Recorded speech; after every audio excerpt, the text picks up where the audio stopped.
I've always been the type of person who works quietly, focusing on my tasks and keeping my head down. Corporate life in New York City isn't easy, especially when you're surrounded by ambitious people who would sell their souls to get ahead. But I wasn't like them. I worked hard, built trust with the right people, and my dedication was finally starting to pay off. Or at least, I thought it was. It was a Thursday afternoon, and the office was buzzing with the energy that comes before a big deadline. I had been preparing for weeks, working late nights to finalize the strategic proposal for the upcoming project. This was my moment, the one that would prove I was ready for the next step in my career, the one that would show my boss and maybe even the company that I was more than just a cog in the machine. My best friend Sarah and I had worked side by side on several projects before.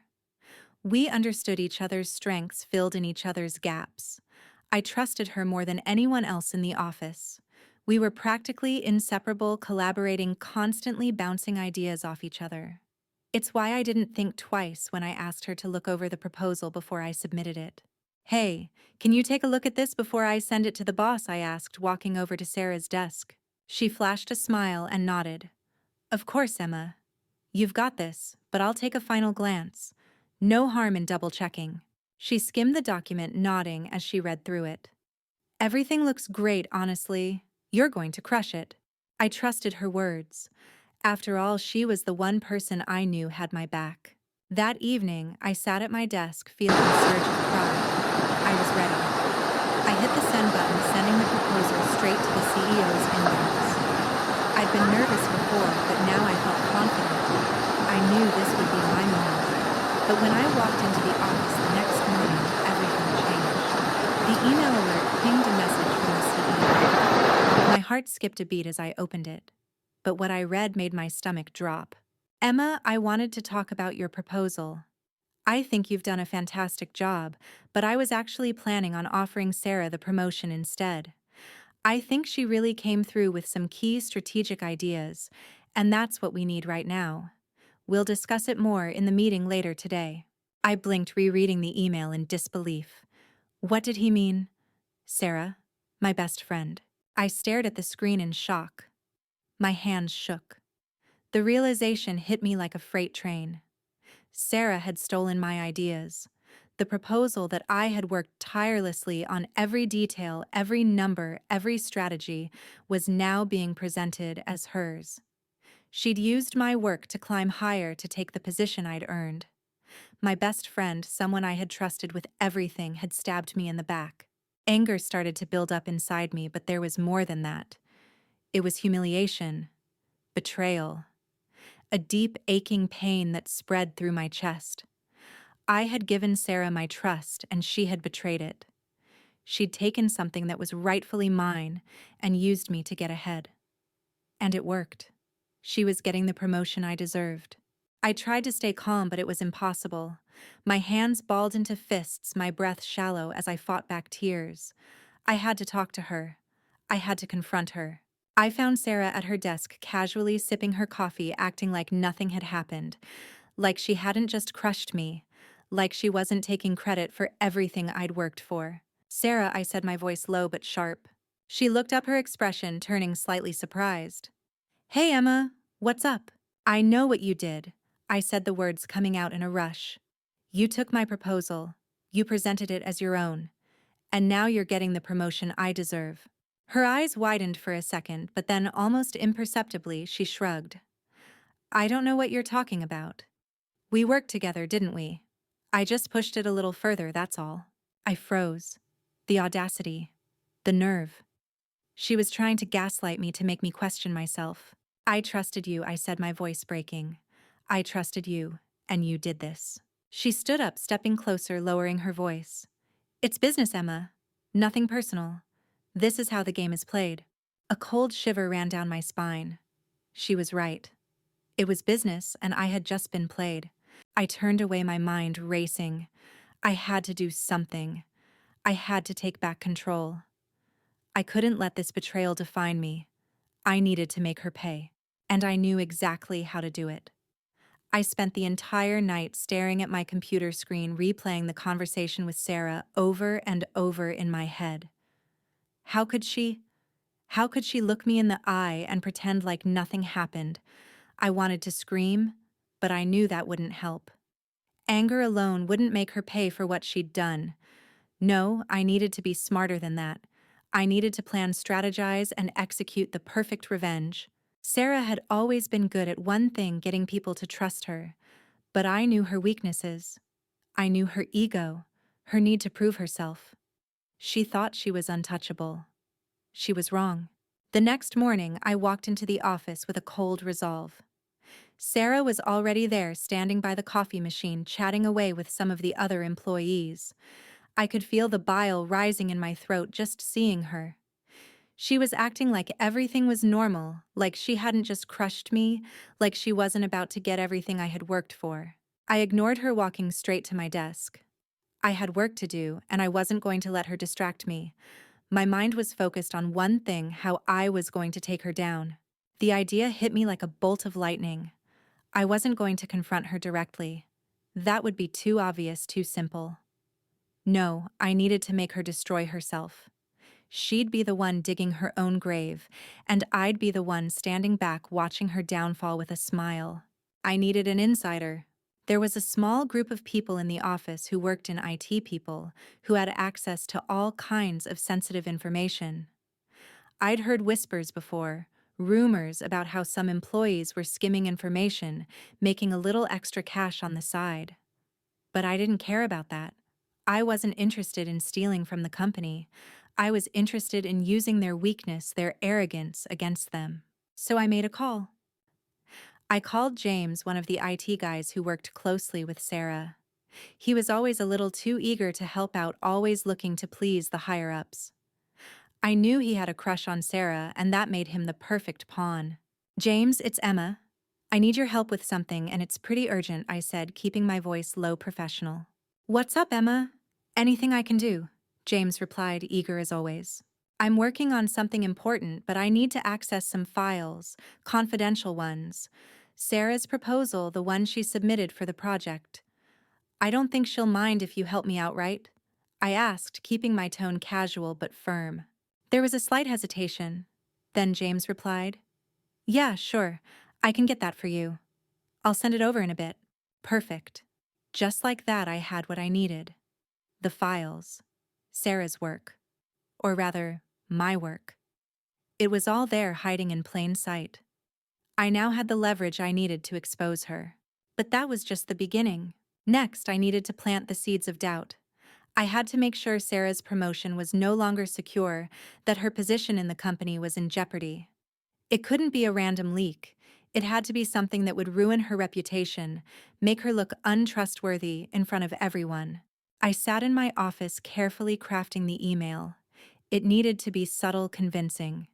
It had to look like an anonymous tip from someone inside the company, someone who knew what had happened behind closed doors. Someone who had seen Sarah's betrayal and wanted the truth to come out. The email was simple, but effective.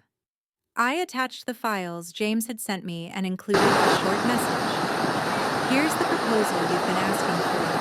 If you want to know the truth about who really did the work, look at the details. It's all here."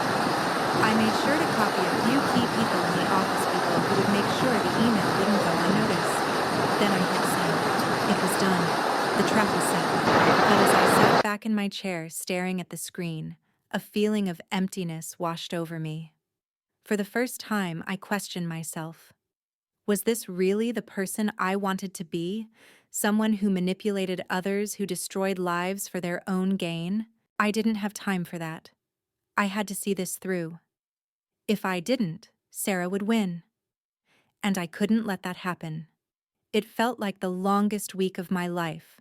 I had done it, set the perfect trap, executed the plan, and now I was just waiting for Sarah's downfall. The email I sent was still on my mind, playing like a loop in my head. Every time I thought about it, a thrill ran through me, mixed with a feeling of unease.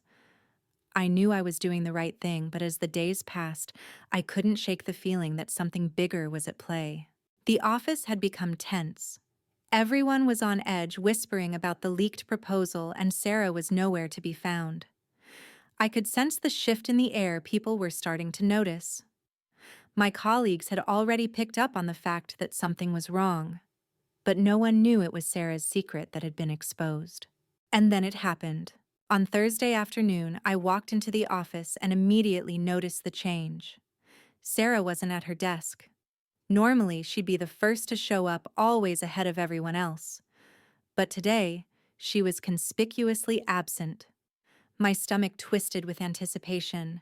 I hadn't heard anything from anyone about the email I had sent.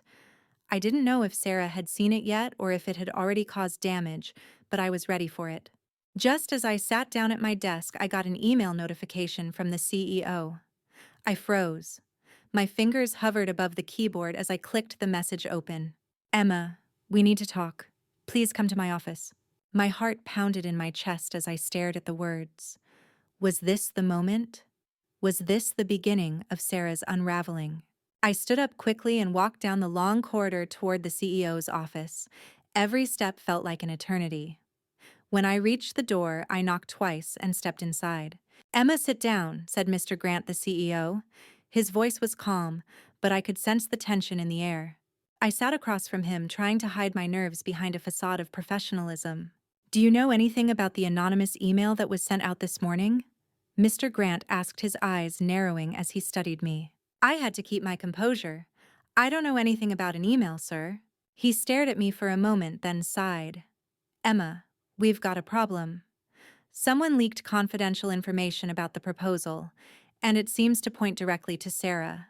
We're doing an internal investigation, but there's more here than meets the eye. This is serious, and we need answers. If this goes public, it could ruin everything we've worked for. My stomach dropped. I wanted to smile.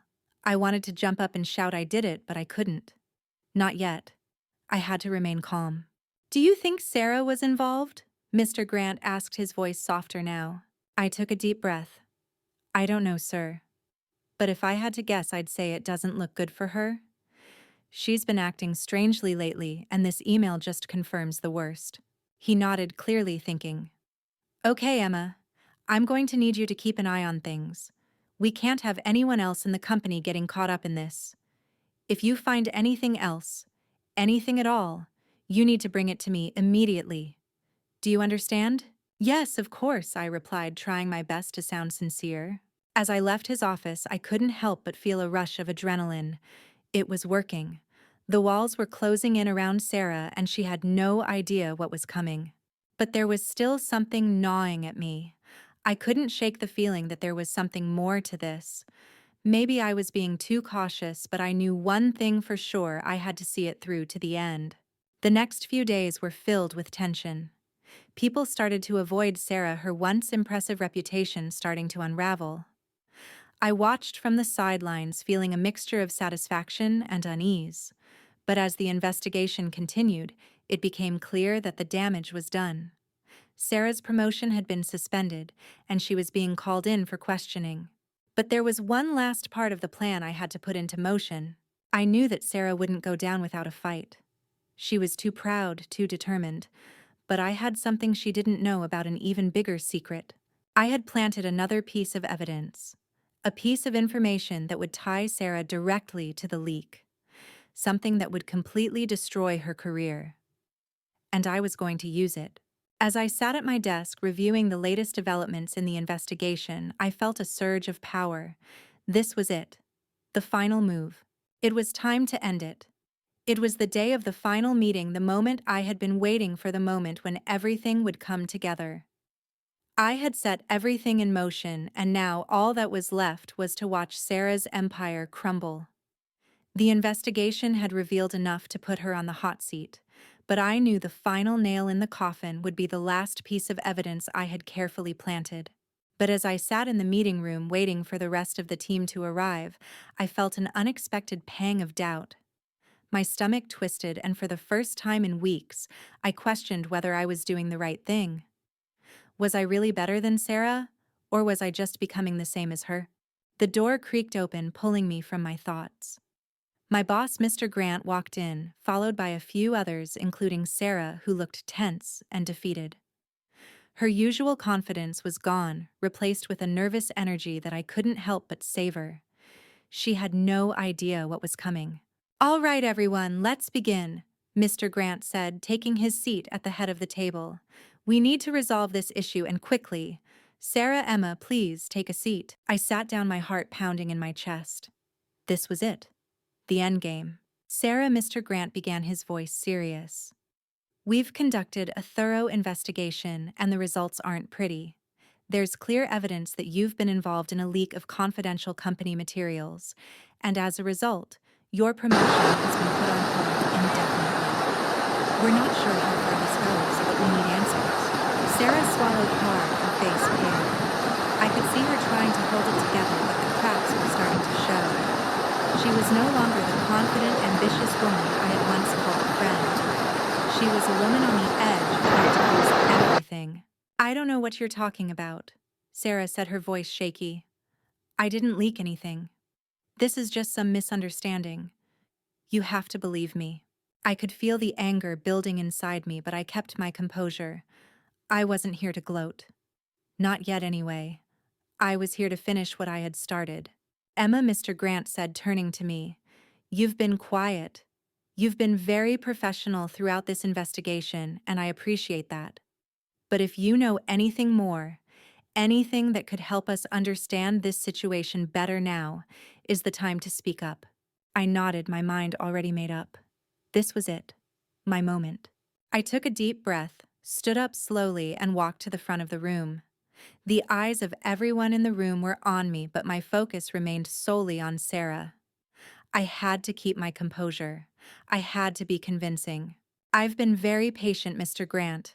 I began, my voice steady, "but I've seen enough. I have proof that Sarah was behind the leak. She used my proposal to climb her way to the top, to get the promotion she didn't deserve. And I've got the evidence to prove it." A hush fell over the room. All eyes turned to Sarah, who was now visibly sweating. Her face had gone pale, and I could see the panic creeping into her eyes. I continued, my voice colder than I felt. "I've got emails, documents, proof that Sarah had access to my work, my ideas. She took them and presented them as her own, and now she's trying to pretend like she's innocent. But the truth is out there, and I'm not going to sit by and let her destroy everything I've worked for." I reached into my bag and pulled out the folder, the final piece of evidence. I slid it across the table toward Mr. Grant, who opened it slowly, his eyes scanning the documents.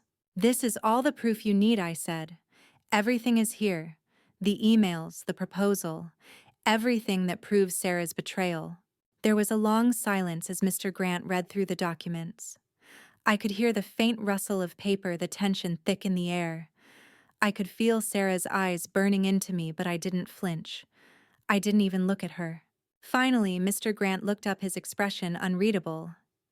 "Sarah, I don't think there's any need for further discussion. The evidence speaks for itself." Sarah opened her mouth to protest, but no words came out. She was trapped. There was nothing she could say. It was over. "We'll be discussing next steps with HR, Sarah," Mr. Grant said coldly.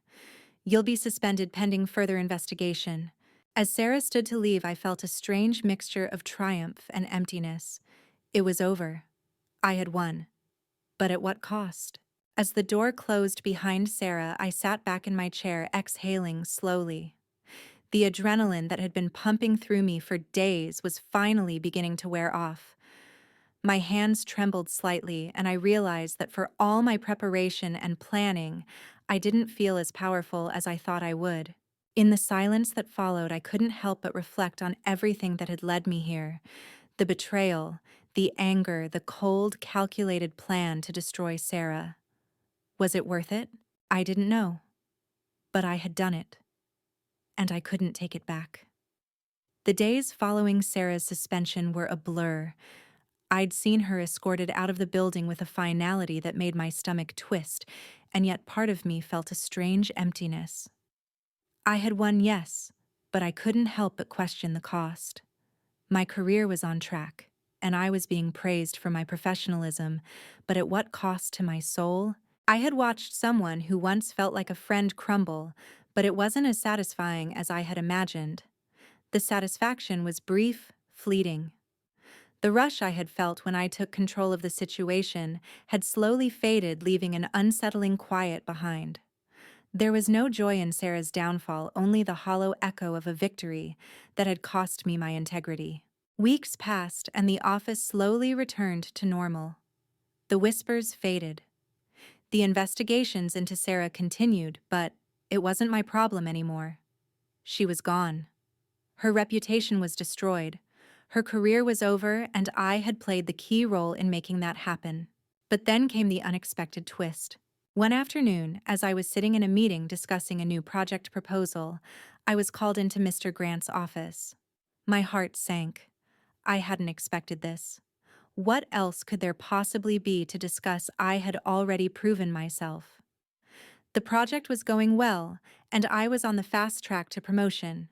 Still, I couldn't shake the feeling that something was off. "Come in, Emma." Mr. Grant said, his tone warm but with a hint of something I couldn't quite place. I walked into his office, closing the door behind me. "Have a seat." He motioned to the chair across from his desk. I sat, my nerves slowly creeping in. "What's this about, Mr. Grant?" He studied me for a moment, his eyes sharp. "I wanted to talk to you about the incident with Sarah." My chest tightened. Was this it? Was I about to be reprimanded for my role in the whole affair? "I understand that you had a lot of frustrations," he continued, "and I understand why you did what you did. But I also want to make sure you know the consequences of your actions." I swallowed hard. Consequences. I repeated, my voice betraying the uncertainty I was trying to hide. He leaned forward, his voice dropping slightly. "Emma, Sarah's fall was an inevitable consequence of her actions. But the way you handled things, using the system to your advantage, manipulating the situation, you crossed a line. I can't condone what you did not fully. It's a dangerous game to play." The words hit me like a punch to the gut. I had been so focused on taking Sarah down that I hadn't even considered the ripple effect it could have on me. And now here I was, facing the consequences of my own choices. "I don't regret exposing Sarah," I said, my voice quiet but firm. "She deserved it." Mr. Grant nodded slowly. "I understand. But what you did was personal. It was driven by your emotions, and that clouded your judgment. In this business, Emma, emotions can be your biggest enemy. You have the potential to go far, but you need to learn how to control them. You're smart, capable, but your actions have to be calculated, not driven by anger or revenge." His words stung. I had been so sure that what I did was justified, that it was the right thing to do. But now, hearing it from him, I realized that I had lost my way. My quest for justice had turned into something darker, something that would stay with me long after Sarah's departure. "I've been thinking about your future here," Mr. Grant continued, his voice steady. "We're willing to offer you a leadership position on the next major project. But I need you to prove that you can handle the responsibility, that you can keep your emotions in check and think strategically, not emotionally." I nodded slowly, taking in his words. The offer was tempting, but it felt like a double-edged sword. Was I ready to move forward after everything that had happened? "I'll prove myself," I said, my voice steady now, but inside I was unsure. The power I had once craved now felt like a weight on my shoulders. Mr. Grant smiled faintly. "Good, I'm glad to hear that." As I walked out of his office, I couldn't help but reflect on the journey that had led me here. The highs, the lows, the vengeance I had sought, and the cost of it all. Had it been worth it? I had played the game and won. But in the end, it felt like losing something far more precious than a promotion or a job title. I had lost part of myself in the process. I didn't know if I would ever fully forgive myself for the choices I had made. But I knew one thing for sure: the person I had been before Sarah's betrayal was gone. And the person I would become would have to be someone who was more careful, more controlled. No more vengeance. No more letting my emotions lead me. Because in the corporate world, and maybe in life, you can win all the battles you want, But sometimes the cost of winning is too high. A month had passed since that conversation with Mr. Grant. Things in the office had finally settled down.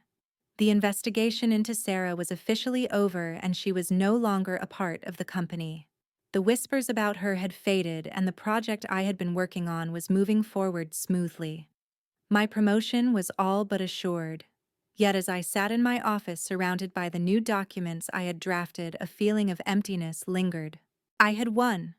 Or had I? I had spent so much time focusing on getting my revenge, on making Sarah pay for what she did, that I hadn't considered the impact it would have on me. Now that I had what I thought I wanted, a promotion, respect, and control, I couldn't escape the nagging feeling that something was missing. As the weeks passed, I had begun to notice the shift in how people viewed me. At first, they had praised my leadership during the crisis, my ability to handle everything with grace. But now there was a subtle distance in the way they spoke to me. I overheard conversations about me, quiet whispers in the hallway, and the occasional awkward silence when I entered the room. People were wary. It wasn't just the staff. Even the senior executives who had once seemed so impressed with my work began to treat me differently. I was no longer just Emma, the ambitious, hard-working strategist. I was the woman who took down her best friend to climb the corporate ladder. I didn't know if it was worth it. The office felt colder now. There was a distance between me and everyone else, a distance I couldn't seem to bridge. I had gotten everything I thought I wanted, but the price was a loneliness I hadn't anticipated.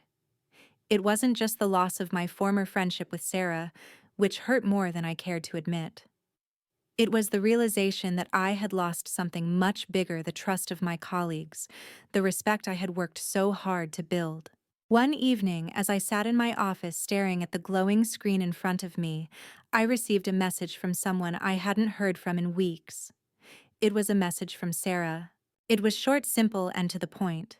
"I know what you did, but I hope you're happy with yourself." I didn't know how to react. Part of me wanted to delete the message without a second thought. She had no right to talk to me like that, not after everything she had done. But then another part of me, the part that had been buried for so long, felt the weight of her words. Was I happy with myself? I didn't reply. Instead, I sat back in my chair, letting the question echo in my mind.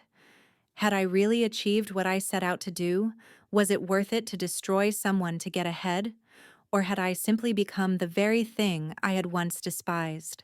The following morning, I went into work as usual, but my heart wasn't in it. I had the promotion I wanted. The team respected me again, but nothing felt right. The joy I had imagined would come with my success had faded. I couldn't help but think about Sarah. She had been a part of my life for so long, and now all of that was gone.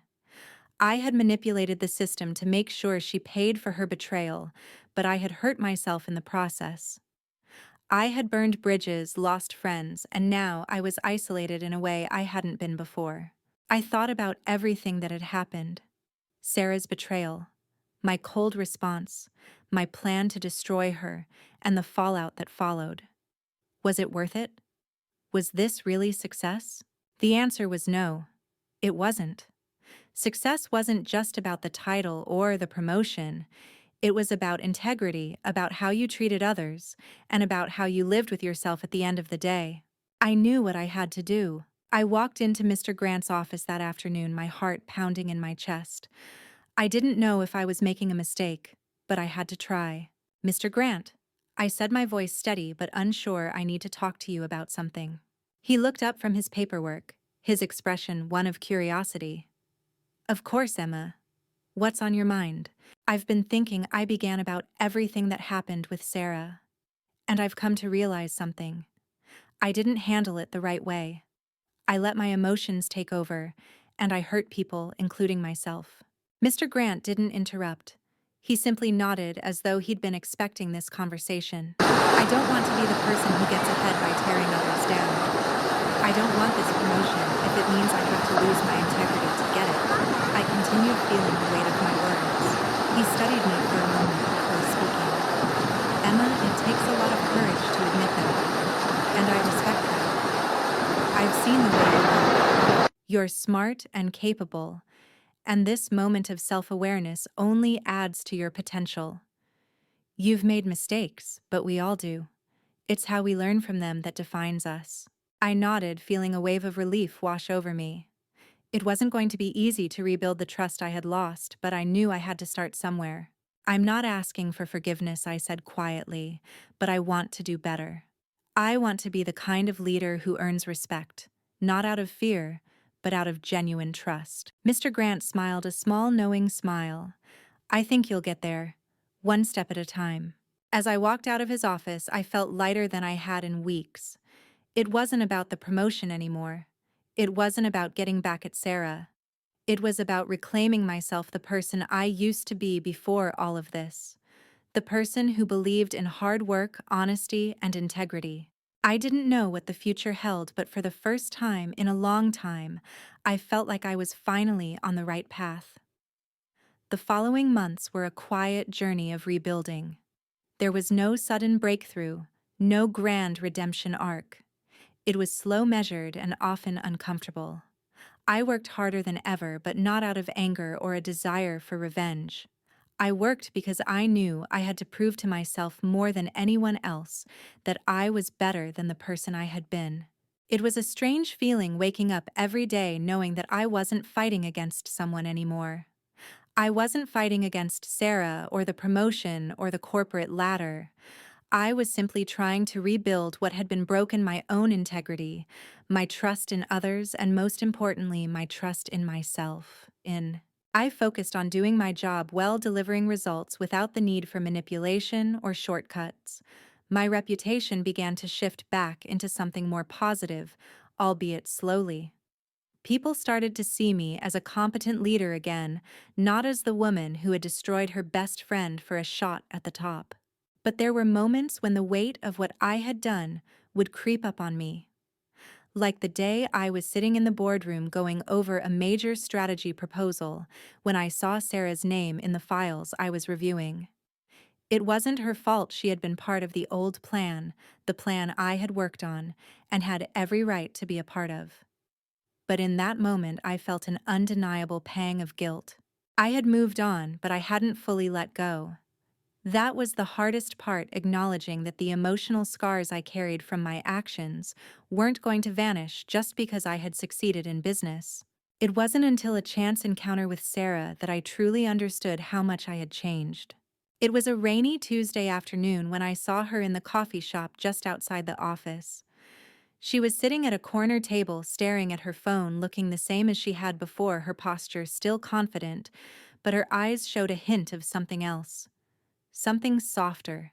My heart skipped a beat when I saw her. I hadn't expected it to be so difficult. It had been months since we'd last spoken, and in that time I had convinced myself that I was beyond the pain of what had happened. But seeing her there alone, vulnerable, brought all of those old emotions rushing back.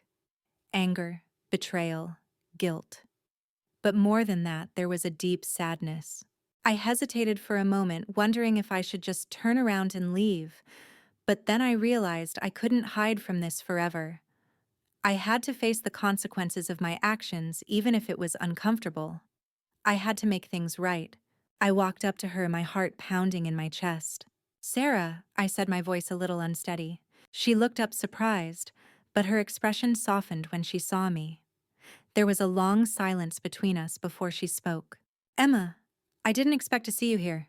"I didn't either," I said, offering a small smile. "But I think we need to talk." Her eyes flickered with uncertainty, but she nodded. "Yeah, I think we do." We found a quiet corner, and for the first time in a long time, we were just two people having a conversation without any pretense, without any hidden agendas. I told her about everything: the guilt, the struggles, how I had realized that getting revenge hadn't made me a better person. It had just made me someone I didn't recognize. "I'm sorry," I said, the words feeling like they had been stuck in my throat for months. "For everything. I was angry, and I let that drive me. I hurt you, and I hurt myself in the process." Sarah listened quietly, her face unreadable. But when I finished, she took a deep breath and spoke. "You weren't the only one who hurt Emma. I betrayed you too. I shouldn't have done what I did. I shouldn't have let my ambition get in the way of our friendship.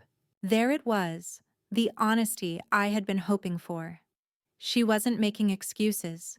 She wasn't trying to justify her actions. She had owned up to what she had done, and in that moment I realized that maybe we both needed this. Not just to apologize, but to finally put the past behind us. I think we both have a lot to make up for. I said, my voice softer now. But I don't want to keep holding on to the anger. I don't want to keep fighting. Sarah smiled faintly. I don't either. And for the first time in months, I felt like I was finally moving forward, not just with my career, but with my life. The road ahead wasn't going to be easy, and there were still challenges to face, but I wasn't fighting the wrong battles anymore.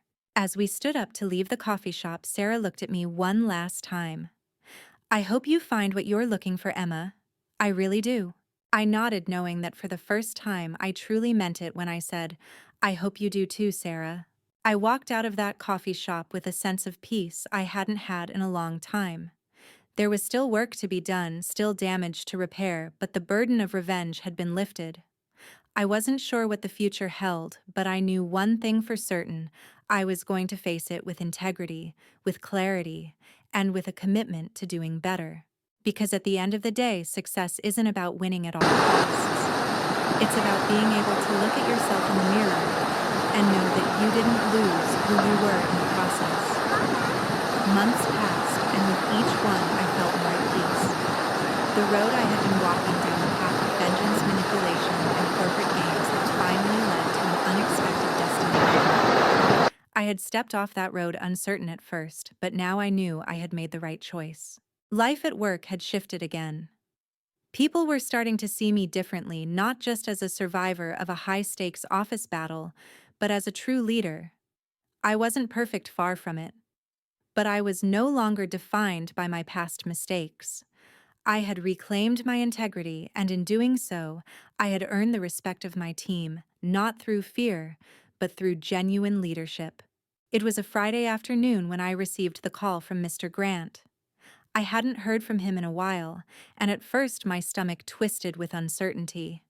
Was this about something I had done wrong, or was it an opportunity? Emma, Mr. Grant said when I answered, I need you to come to my office. We have an important matter to discuss. I stood up from my desk, feeling a knot in my chest. As I walked toward his office, my thoughts raced. I had done everything I could to prove myself, but still, I wasn't sure if I was truly ready for whatever he was about to say. When I entered his office, he was sitting at his desk looking at some papers. He looked up and gave me a warm smile, motioning for me to sit down. Please, Emma, have a seat. I've been thinking a lot about you and your performance here lately. My heart skipped. Was this it? Had I done something wrong? I sat down, trying to stay composed. I want to be clear, he continued. I've seen how you've handled things over the past few months, the way you've shown resilience, leadership, and above all, how you've grown. And it hasn't gone unnoticed. I think you've truly earned your place here, Emma. My chest tightened. Thank you, Mr. Grant. I really appreciate that. He smiled again. I'm glad you think so. And that's why I'm offering you something more. We have a major project coming up, something with a lot of potential. We need someone who can lead it, someone who can balance strategy, vision, and integrity. And I can think of no one better than you, Emma. I froze, staring at him. Could this be happening? Was this the moment, the offer I had been waiting for, the one I wasn't sure I deserved? Mr. Grant, are you offering me the project? My voice barely rose above a whisper. He nodded, his eyes steady and serious. Yes. We need a strong leader, someone who has proven themselves through more than just success, but through growth and character. And I believe you're that person. A rush of emotions flooded through me: relief, pride, but most of all, gratitude. I had been so focused on trying to prove my worth, so consumed by revenge and ambition, that I had forgotten what it really meant to lead. It wasn't about winning or beating someone else to the top. It was about bringing out the best in others, being there when they needed you, and showing them that success wasn't something you fought for at the expense of your integrity. It was something you earned one step at a time. Thank you, Mr. Grant. I said, my voice steady now, but my heart was racing. I won't let you down. He nodded, his expression proud. I know you won't. In the weeks that followed, the project became the turning point of my career. It wasn't easy, of course. Nothing ever is. There were challenges, setbacks, and moments where I questioned myself, but for the first time I was tackling them with a clear mind. I didn't rush into decisions. I didn't manipulate situations for quick wins. I took the time to listen, to strategize, and to lead with integrity. The team responded to me in ways I hadn't expected. They trusted me. They respected me. And I realized that I had built something more valuable than a career. I had built relationships based on trust and mutual respect, not fear or deceit. And then one morning, as I was preparing for a meeting, I got a message from Sarah. I hadn't heard from her in months. My heart skipped a beat when I saw her name pop up on my screen. What could she possibly want now? I opened the message. Emma, I wanted to reach out to you. I've been thinking a lot about everything that happened. I'm doing better now, and I hope you are too. I wanted to say thank you. Not just for everything you did for me, but for the lessons I learned along the way. I hope we can both move forward and be better versions of ourselves. Take care, and I wish you all the best. I stared at the message, stunned. I had no idea what to make of it. Was she really thanking me? Or was it a way to close the chapter on everything that had happened between us? But as I sat there staring at the message, I realized that I had moved on. I had learned the lessons I needed to, and now I was in a place where I could accept what had happened between us without letting it define me. I had forgiven myself, and maybe Sarah had forgiven me too. I closed the message, smiled, and moved on. The journey had been long, but it had also been necessary. I was no longer the person who would destroy everything in her path to get ahead. I had learned that success was not about crushing others, but about building something that could stand the test of time. And in the end, that was the greatest victory of all. Months had passed, and now as I looked back, everything felt like a lifetime ago. The intense emotions, the revenge, the fear, the ambition, they all seemed so distant now, like a chapter in my life that had been closed and locked away. In their place was a quiet, steady sense of satisfaction. I had become the person I wanted to be, and I had earned my success not through manipulation, but through hard work, dedication, and most importantly, integrity. The company was thriving. My project had been a success far beyond what I had expected. The team had exceeded all expectations, and my leadership was no longer questioned. I had built something from the ground up, something sustainable, something that would last, and for the first time I felt like I truly belonged. But it wasn't just the project or the accolades that made me feel this way. It was the way I viewed myself. I had gone from a woman consumed by the need for vengeance to someone who understood the importance of balance and self-respect. I had made mistakes, yes, but I had learned from them and had become stronger as a result. One evening, as I was walking to my car after a long day at work, I was stopped by one of my colleagues, Michael. He had been with the company for years, and we had always shared a mutual respect for one another even before my promotion. He smiled as he caught up to me. "Hey, Emma, do you have a minute?" Michael asked, his tone friendly but serious. "Of course, Michael. What's up?" "I just wanted to say, I've been watching how you've been leading the team, how you've grown in the last few months. It's impressive. Not everyone can bounce back from something like that," he said, gesturing vaguely toward the company and the challenges I'd faced. I smiled, feeling a warmth spread through me. "Thanks, Michael. That means a lot." He paused, looking thoughtful. "I think you've earned something more than just respect, Emma.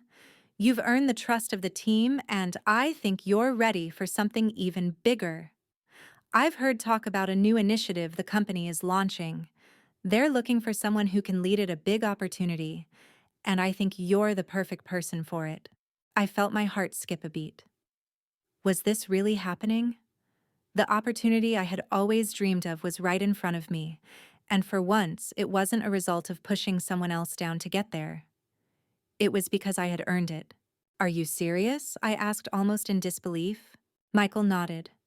I am. I've spoken to some of the higher-ups, and they've all been impressed by what you've done so far. This is your chance to take the next step. The gravity of his words hit me like a wave. It wasn't just about being promoted anymore. It was about being entrusted with something important, something that would allow me to grow even further. But this time, I wasn't doing it for the wrong reasons. I wasn't doing it out of a desire to prove myself or to make up for past mistakes. I was doing it because I believed in it, and because I knew I was ready. I'll take it, I said, my voice steady. I'm ready for this. Michael smiled and patted me on the back. I knew you would be. You've earned it, Emma. A few weeks later, I officially took on the new role. It was everything I had hoped for and more. The challenges were immense, but I approached them with a sense of purpose and clarity that I had never had before. I wasn't just trying to prove myself anymore. I was trying to build something meaningful, something that would last and make a real impact. During one of the first team meetings in my new role, I looked around at the people who had once been my peers, now looking to me for leadership. I was no longer the woman who had used others to get ahead. I was no longer the person who had been consumed by anger and revenge. I was someone who had earned their respect, and that was a far more valuable victory. It was at that moment, as I looked at the team before me, that I truly understood what success meant. It wasn't about titles or promotions. It wasn't about crushing those who stood in your way.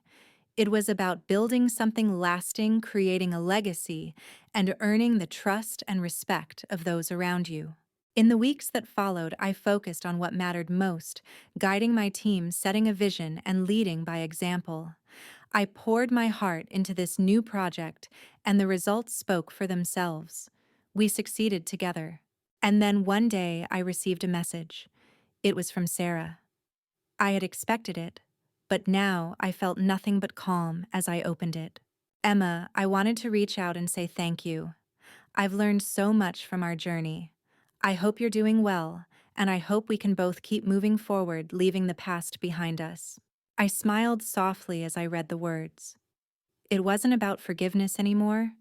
It was about moving on. Sarah had made her own choices, and so had I. We both had our share of mistakes, but we were better for them.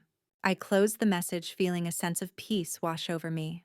I had finally let go, and in letting go, I had found something far more valuable than success. I had found peace.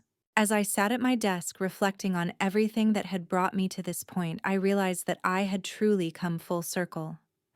I wasn't the same person I was when Sarah betrayed me. I was better, stronger, wiser.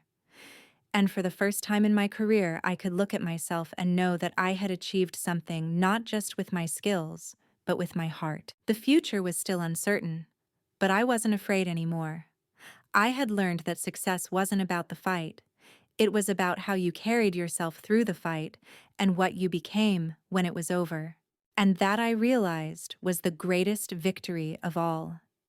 It had been almost a year since that coffee shop encounter with Sarah.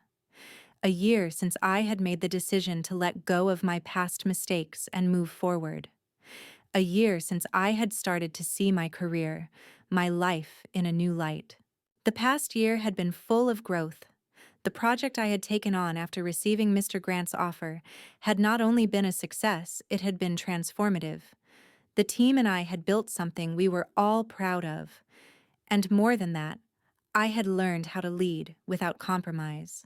I had become a true leader, not one defined by ambition or revenge, but by my ability to inspire and bring out the best in others. The journey wasn't easy, but it had been worth every challenge. The lessons I had learned along the way had shaped me into someone I was proud to be. No longer was I the woman who used others to climb the corporate ladder. I was someone who had built something with integrity and heart, and now, as I sat in my office looking at the progress I had made, I realized that I was no longer just working for a promotion or success. I was working to create a legacy of leadership built on honesty, trust, and respect. That was success. True success. One morning, I got an email from Mr. Grant. It was a short message, just a few lines, but it carried weight. Emma, I've been meaning to reach out to you. We've been discussing your growth here, and we are all incredibly impressed with your performance. You've shown tremendous leadership and character over the past year. It's time for you to take the next step. We'd like to offer you the position of Vice President of Strategy. I read the email twice, disbelief and joy battling inside me. The role I had always dreamed of was finally within my reach. But this time, it felt different. It wasn't a result of playing the game or defeating others. It was a direct reflection of who I had become as a person. I walked into Mr. Grant's office that afternoon, a mix of excitement and gratitude flooding my chest. He greeted me with a proud smile. Emma, he said, standing up, I'm thrilled to offer you this position. You've earned it not just through your work, but through your growth as a leader. Thank you, Mr. Grant. I replied, my voice steady but filled with emotion. I couldn't have gotten here without the lessons I've learned, without the support of the people around me. Mr. Grant nodded. I've seen that growth. You've transformed from someone who was driven by ambition to someone who leads with purpose, and that, Emma, is what true leadership is about. I smiled, the weight of his words settling deeply within me. I won't let you down. As I left his office, I couldn't help but feel a sense of peace wash over me. This was the moment I had been working toward, not just for the promotion, but for everything it represented. It was the culmination of the lessons I had learned, the mistakes I had made, and the person I had become. In the months that followed, I took on the new role with the same sense of purpose and integrity I had developed over the past year. The challenges continued to come, but now I approached them with a clear mind and a calm heart. My leadership style was no longer about competing or proving something to myself or others. It was about creating something meaningful, something that would last long after I was gone. And through it all, I had learned one irrefutable truth. Success is not about the position, the title, or the accolades. Success is about the journey, the lessons you learn, the people you impact, and the legacy you leave behind. As I looked out of my office window one evening, watching the sunset over the city, I felt a deep sense of gratitude for the journey I had been on. The pain of the past had shaped me, but it no longer defined me. I had moved beyond revenge, beyond betrayal, and into a place of peace and self-acceptance. The future was still uncertain, but I knew one thing for sure: I was ready for whatever came next. Because now I understood what true success meant, and I was no longer afraid to embrace it. The years that followed were a culmination of everything I had worked for. The company thrived under my leadership, and I was proud of what we had achieved. But more than the accolades or the promotions, it was the people I worked with that made the journey worth it. I had created something that wasn't just about business, it was about creating a culture of integrity, trust, and respect. As the Vice President of Strategy, I had more responsibilities, but also more opportunities to shape the future of the company. I focused on fostering talent, empowering my team, and creating an environment where honesty and transparency were valued above all else. We built a team that didn't just work together for the paycheck, but for the shared goal of making a meaningful impact. And for the first time in my career, I felt that I had found my true purpose. One morning, as I was reviewing a new strategic initiative with my team, I received a letter from the CEO, Mr. Grant. He had been more of a mentor than a boss, and I always appreciated his guidance. I opened the letter expecting to see just the usual updates or information about company performance. But this time the letter was different. It was a personal note. Emma, I've been reflecting on the journey we've been on together, and I wanted to take a moment to thank you. When you first came to me with your ideas, you were ambitious and determined, but you've grown into something far more. You've become the leader I always hoped you would be, someone who inspires those around her to be better. someone who builds something real, something that lasts. I am proud of everything we've achieved together, but what I'm most proud of is the person you've become. Thank you for your dedication, your hard work, and most of all, your integrity. I sat there for a moment, the weight of his words sinking in. I had always thought of success as something to achieve, something to conquer. But now I understood that true success wasn't about the things you accomplish, it was about the person you become along the way. I realized that the legacy I was building wasn't just about the company I helped shape or the strategies I developed. It was about the values I instilled in my team, the way I led them with authenticity and respect. It was about showing them that success could be achieved without sacrificing who you are. A few months later, at the annual company celebration, I stood before the team.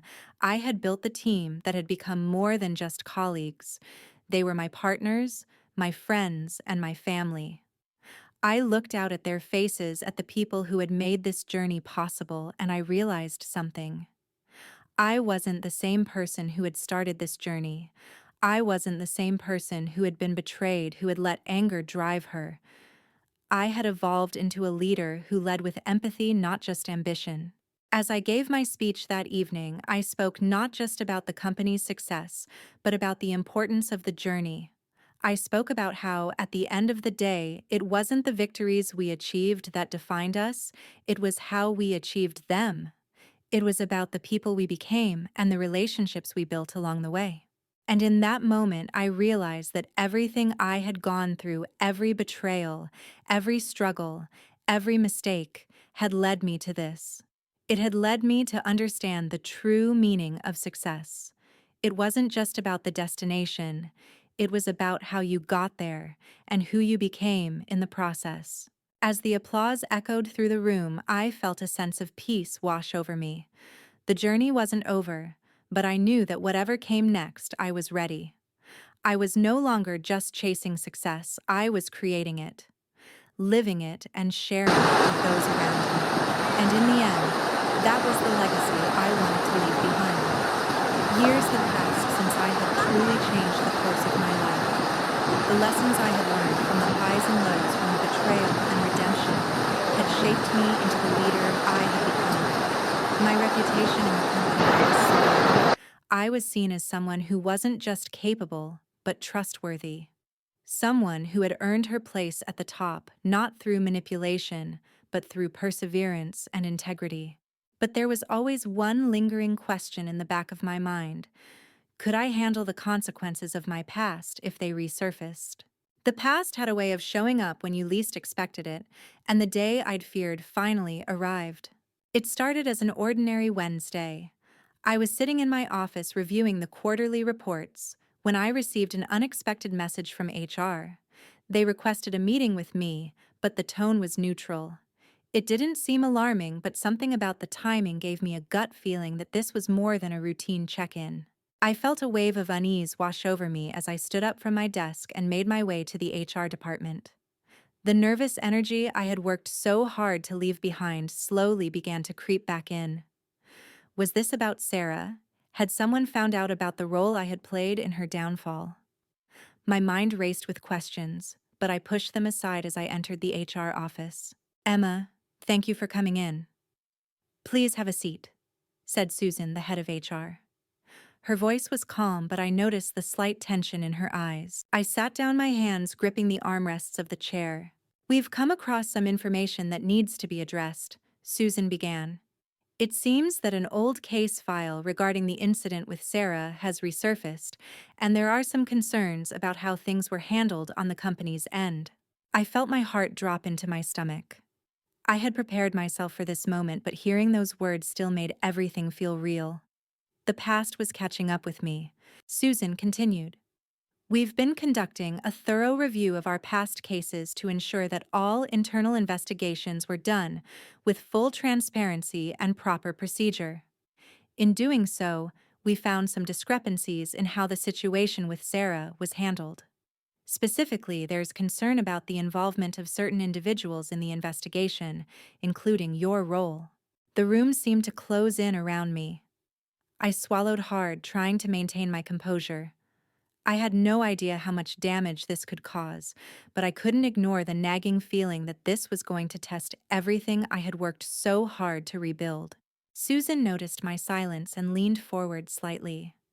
Emma, we're not accusing you of any wrongdoing at this moment, but we do need to ask you to explain your involvement in the events that led up to Sarah's departure from the company. My mind was a whirlwind. What exactly were they accusing me of? I had done everything by the book when it came to company policies. Sure, my actions against Sarah had been unorthodox, but there had been no direct harm to the company. Or so I thought. I'm fully aware of my role in Sarah's departure. I said, my voice steady but with a slight quiver I couldn't hide. I acted in what I believed was the best interest of the company at the time, and I thought I was protecting the integrity of our work and the team. But I can also acknowledge that some of the methods I used were perhaps not ideal. Susan nodded slowly. We understand that you were under a great deal of stress and that you felt betrayed. But the concern is that in your actions, there were things that were overlooked: ethical guidelines, company policy, and the potential for personal conflict to influence decisions. I took a deep breath, meeting her eyes. I made mistakes. I know that.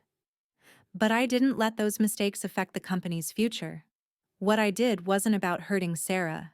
It was about ensuring the team and the company stayed on track, and I never lost sight of that.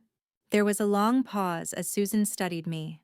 Her expression softened slightly, but I could tell that the investigation was far from over. She was trying to decide whether my actions could be justified or whether the company would need to take further action. We're going to need some time to look into this further, Emma, she said finally.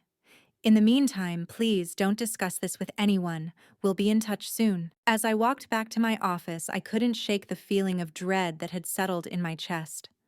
My past was coming back to haunt me, and no matter how much I had grown, no matter how much I had rebuilt my career, I wasn't sure I could escape the consequences of my actions.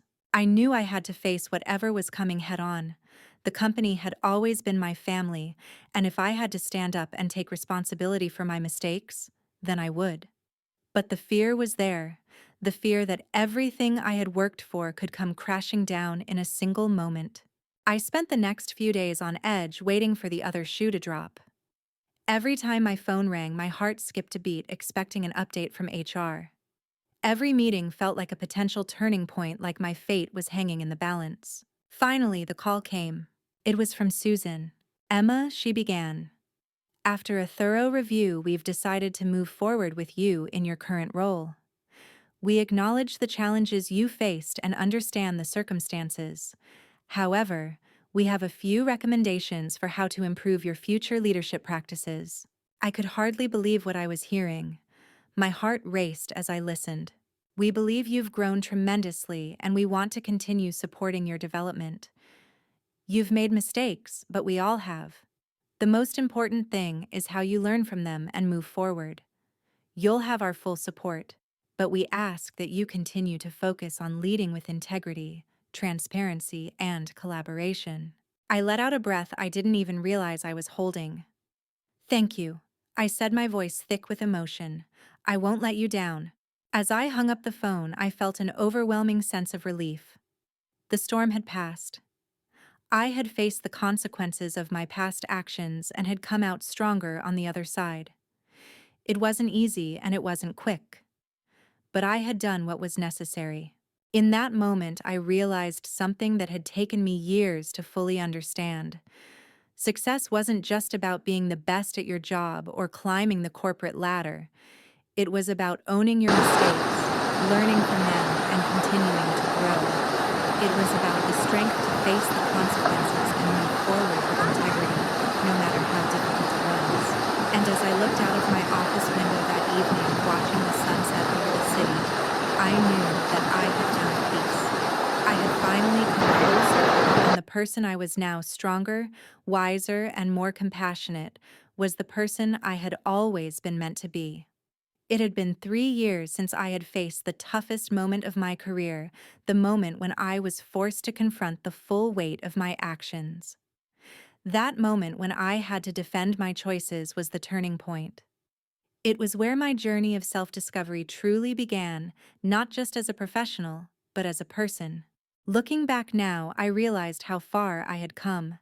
The company had grown exponentially, and I had risen through the ranks to become not just a leader, but someone who truly cared about the people I worked with.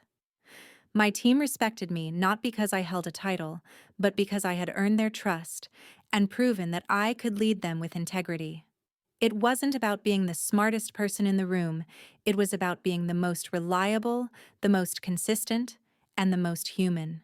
As I sat at my desk reviewing our latest quarterly report, I felt a sense of calm I hadn't known in years. The chaos of my past, the ambition, the betrayal, the vengeance had faded. It had all led me to this point where I could finally breathe easy. But there was one last chapter left to write in my story, and it was a chapter I hadn't expected. It was an early morning, and I had just settled into my office when I received an email that made my heart stop. It was from Sarah. Emma, I hope this message finds you well. I've been doing a lot of thinking, and I wanted to reach out. I know the past between us has been complicated, but I also know that I wouldn't be where I am today without the lessons I learned from you. I wanted to thank you for pushing me to be better, even if it didn't feel like that at the time. I've moved on, and I think you have too, but I wanted to extend an olive branch and let you know that I hope the best for you. You were a big part of my growth, and for that, I'm truly grateful. I sat there staring at the screen for what felt like an eternity. Her words were simple yet profound. The years of anger and regret, the resentment that had once fueled my every move, seemed to dissipate as I read her message. I had spent so much time focusing on my own journey, on proving myself, that I hadn't truly thought about how Sarah had changed, how we both had grown.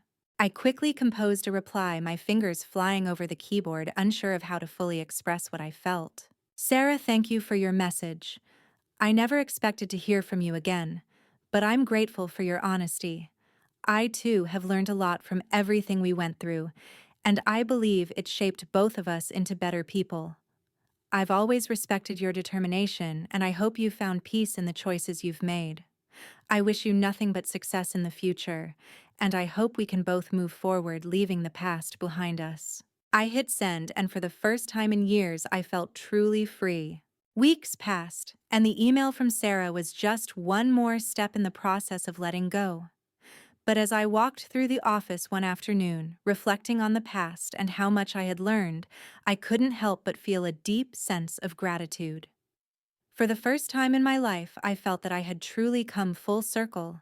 I wasn't the person I had been before the betrayal, but I wasn't the person I was when I had let revenge drive me.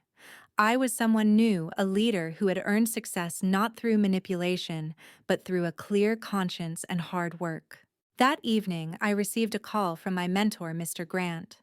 It was always a welcome surprise when he reached out, as our conversations had become fewer in the years since my promotion. I answered, eager to hear what he had to say. Emma, I've been thinking about you lately, he began. I wanted to tell you how proud I am of everything you've accomplished. You've not only built something remarkable here, but you've become the kind of leader people trust, and that's something rare. You've faced challenges that most would never recover from, and you've done so with dignity. I wanted to ask if you would consider taking the role of CEO when I step down next year. My mind spun. This was it. The opportunity I had always dreamed of. And yet, something inside me paused. The ambition I had once felt, the drive to climb to the top, wasn't there anymore. Instead, there was a quiet confidence, a peace that came from knowing I had already reached the place I needed to be. I don't know if I'm ready for that, I said honestly, my voice steady. I've worked hard and I've learned so much. But I don't want to lead just for the title. I want to do it because I believe in what we're doing and the people we're working with. There was a long pause on the other end of the line. I've watched you grow, Emma, Mr. Grant finally said. I know that you'll make the right choice for yourself and for this company. I'm confident in your ability to lead, but most importantly, I know you will do so with the values that make you who you are. As I hung up the phone, I sat back in my chair reflecting on the question Mr. Grant had asked. The role of CEO would be the pinnacle of my career, but I realized that the true success wasn't in the title. It was in how I led, how I treated others, and how I lived my life. Whether I took that step or not, I had already succeeded. That night, as I walked through the city streets, I felt a sense of peace that I hadn't known before. The path I had walked, the twists, the turns, the betrayals, the lessons had brought me to this moment. I wasn't perfect, but I was real. I had learned to lead, not just with my mind, but with my heart. And as I looked up at the city skyline, I knew that whatever decision I made next would be the right one, because at last I had learned that true success was not about the destination, it was about the journey and the person you became along the way. The days that followed were filled with reflection. The offer to step into the role of CEO had shaken me more than I had expected. For years, I had dreamed of this moment of being at the top, of having the power to make decisions that shaped the future of the company. But now that it was in front of me, I wasn't sure if I was ready to take that step. I spent nights awake staring at the ceiling, thinking about what this position would mean for my life. I had worked so hard to get to this point, but what did it really mean to be the CEO?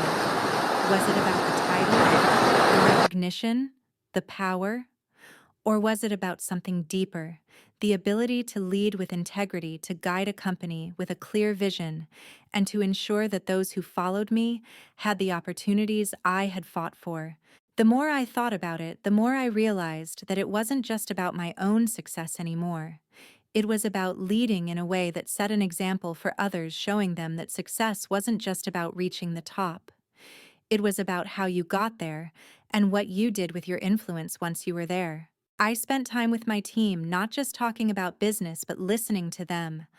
I asked about their goals, their challenges, their dreams. I wanted to understand what motivated them and how I could help them achieve success, not through shortcuts or manipulation, but by empowering them to be their best selves. And that's when it hit me. The role of CEO wasn't about me. It wasn't about my own ambitions, my own ego. It was about being a true leader, one who guided others, who made decisions that were in the best interest of everyone, not just a select few. It was about creating an environment where people could thrive, where their talents were recognized, and where they felt respected and valued. The decision was clear now. One afternoon, I walked into Mr. Grant's office. My heart was steady, but my mind was clear. This was the moment of truth. Mr. Grant. I began, my voice calm but resolute. I've thought long and hard about the offer you made, and I've come to a decision. He looked up from his desk, his expression warm but curious. Go on, Emma. What have you decided? I took a deep breath, my hands resting on the edge of his desk. I've decided to respectfully decline the offer to become CEO. There was a brief silence as Mr. Grant processed my words.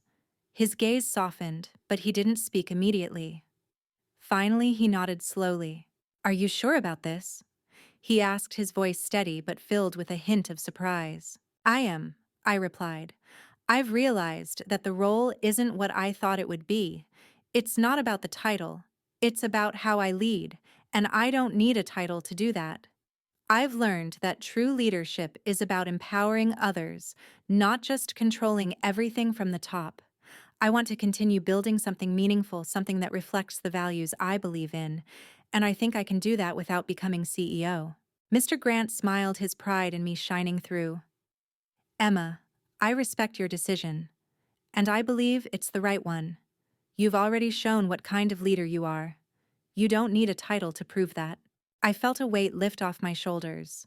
For the first time, I realized that I didn't need to chase titles or accolades anymore. I didn't need the recognition to know my worth. I had already proven myself not just to the company, but to myself. In the months that followed, I continued to lead with the same integrity I always had. My role had evolved, but I felt more fulfilled than I ever had. I wasn't defined by a title, I was defined by the impact I had on the people around me, by the legacy I was building with every decision, every action. The company continued to thrive, but now it wasn't just about profit or growth. It was about creating an environment where everyone could succeed. I had found peace in my decision, and for the first time, I realized that leadership wasn't about being at the top. It was about guiding others, lifting them up, and helping them achieve their own success.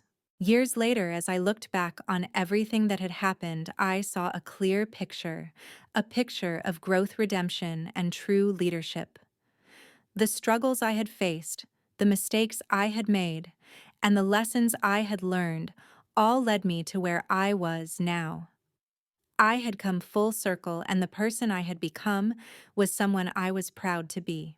Success wasn't about winning at all costs. It wasn't about beating others or proving myself. It was about building something lasting, something real, and leading in a way that inspired others to do the same. And in the end, that was the greatest victory of all. The months after I declined the CEO position were some of the most rewarding of my career. In the weeks that followed, the decision I had made began to feel more and more right. I wasn't concerned with titles anymore. I wasn't chasing power or recognition. Instead, I focused on something more meaningful, shaping the future of the company, shaping the future of the people who worked with me, and making sure the values I believed in were woven into everything we did. We launched several key initiatives that year, each one more ambitious than the last. They weren't driven by personal ambition or corporate politics, but by a desire to create something of lasting value. A company that not only delivered results, but also inspired its employees to grow and be their best selves. It was about making sure the foundation was built on honesty, integrity, and respect values that had guided me through my darkest moments and that I now wanted to pass on to others. As I took on these new challenges, I began to notice something remarkable. My team was more motivated than ever. They weren't just working for the paycheck, they were working for the same values I had adopted: integrity, teamwork, and the pursuit of excellence. We had a purpose beyond the profit margins. We were building something together, not for individual recognition, but for a shared vision. That was the moment I realized what true leadership was. It wasn't about holding power. It was about empowering others to rise. True leaders don't just tell people what to do, they inspire them to do more, be better, and reach higher. It wasn't the title of CEO that mattered. It was how you used your influence to create opportunities for others. And that was the kind of leader I wanted to be. One evening, as I was preparing for a strategy meeting with my executive team, I received an unexpected visit. It was from Sarah. The last time I had seen her was at that coffee shop months ago, and I hadn't heard from her since. She had moved on with her life, and I had focused on my own journey. But now, here she was, standing in the doorway of my office. "Sarah," I said, surprised, but genuinely happy to see her. "What brings you here?" She smiled a bit hesitantly at first, but her expression softened. "I've been thinking a lot about the last time we spoke," she said. "About how things ended between us." I nodded, gesturing for her to sit. "It feels like a lifetime ago, doesn't it?" She sat down, and there was a moment of silence between us before she spoke again. "I wanted to tell you something. I think you already know how much I've learned from everything that happened. But I've also realized something important, something I hadn't fully grasped at the time. You taught me a lot about leadership too, about doing the right thing even when it's hard." I raised an eyebrow, genuinely curious. "What do you mean?" Sarah hesitated for a moment before continuing. "When we were in the middle of all the chaos, I was so focused on getting ahead, on doing whatever it took to prove myself. But I didn't think about the long-term consequences. I didn't think about how my actions would affect the people around me. But you, when you chose to walk away from the CEO position and lead with integrity, you showed me that there's more to success than just getting to the top. You showed me that leadership is about building something that lasts not just for yourself, but for others." Her words hit me harder than I expected. In that moment, I realized that the growth I had experienced wasn't just a personal journey, it had influenced those around me too. Sarah had learned just as I had that true leadership is about humility, about lifting others up, and about creating something that outlasts individual ambition. I never thought I'd hear you say that, I said with a smile, but I'm glad you did. Sarah smiled back, a genuine smile this time. I owe you more than I realized, Emma, and I just wanted to say thank you. I'm finally in a place where I can move forward and be the leader I've always wanted to be. And that's because of you. The conversation we had that night was unlike any we had ever had before. It wasn't about the past, the betrayal, or the mistakes we'd both made. It was about the present and the future. And in that moment, I felt that the final chapter of our story had been written. Not with bitterness or regret, but with understanding and mutual respect. As the years passed, I watched my team flourish. I watched them grow into leaders in their own right, taking on new responsibilities and challenges, each one more capable than the last. The company grew too, but not just in profits. It grew in culture, in values, and in its impact on the world. I had created a legacy, not one of corporate power or personal accolades, but one of true leadership. A leadership built on integrity, vision, and respect. It wasn't just about what I had achieved, it was about the example I had set for others. And when the time came to step back to hand over the reins to someone else, I did so with peace in my heart. Because I knew that I had done things the right way. I had led not for personal gain, but for the future of the company and the people who made it what it was. The last day in my office as CEO came sooner than I had expected. I stood by the window looking out at the city I had helped build, reflecting on everything that had brought me here.